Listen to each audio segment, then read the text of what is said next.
Ayun, no, good day po ang usok ngayon. Kakahango nga lang ng ating tinapahayan. Ayan, sa mga bago pa lang na gusto mag-reserve ng ating mga tinapa, yung mga naghahanap ng bagong luto. Ito, ganito kasi, kaya talaga.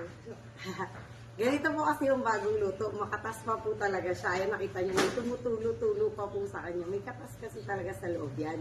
Kaya yung mga naghahanap ng mga bagong luto, gusto nila mainit pa dumating sa kanila. Tapos inaabot ng sira sa kanila. Tapos kami pagbibintangan, mainit pa daw, sinalansan, ipinadala na sa kanila kaya nasira. Ganun po talaga pag bagong luto, kailangan po siya malamigan. Kailangan mailagay po talaga siya sa freezer. Para naman yung katas niya is malamigan, hindi magtutulo po ng ganito.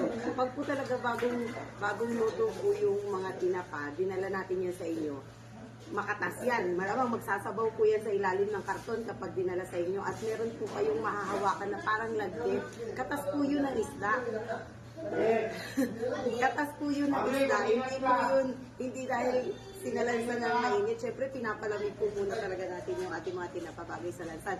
Ayan, o, kinukulampuan pa namin yan para iwas po talaga matapuan ng langaw pag bagong luto yung ating mga tinapa. Diba? Nakasalang pa sila madami. Ayan na. Kaya sa mga naghahanap ng mainit pa lang, mas safe po talaga kung yung o-orderin nyo sa amin na tinapa is nalagay na po sa freezer, lalo na po kung wala kayong freezer sa bahay. Para naman po maiwasan talaga nating masira yung ating mga tinapa. Kailangan talaga po siyang malamigan. Kasi hindi naman po siya tulad ng mga tinapang iba na dry po yung pagkakagawa na pwede talagang i-travel na matagal. Hindi kasi tuyo yung pagkagawa ng tinapa natin. Hindi ito maalat. Kaya naman talaga kailangan ma-freezer yan. Okay, kaya mas hanapin niyo po yung sa mga reseller ko na matagal na sa akin, nakakuha sila ng bago. Yung iba nasiraan nga sila kasi nga hindi nila na-freezer. Pero dahil ngayon, natuto na sila. Ngayon, ang kinukuha na nila sa amin, yung na-freezer na namin, yung tipong gawa ngayon, kinabukasan ng order. Hindi yung gawa mismo ngayon, yun yung o-orderin nila. Mas safe po kasi yun, kung compare sa bagong gawa mismo.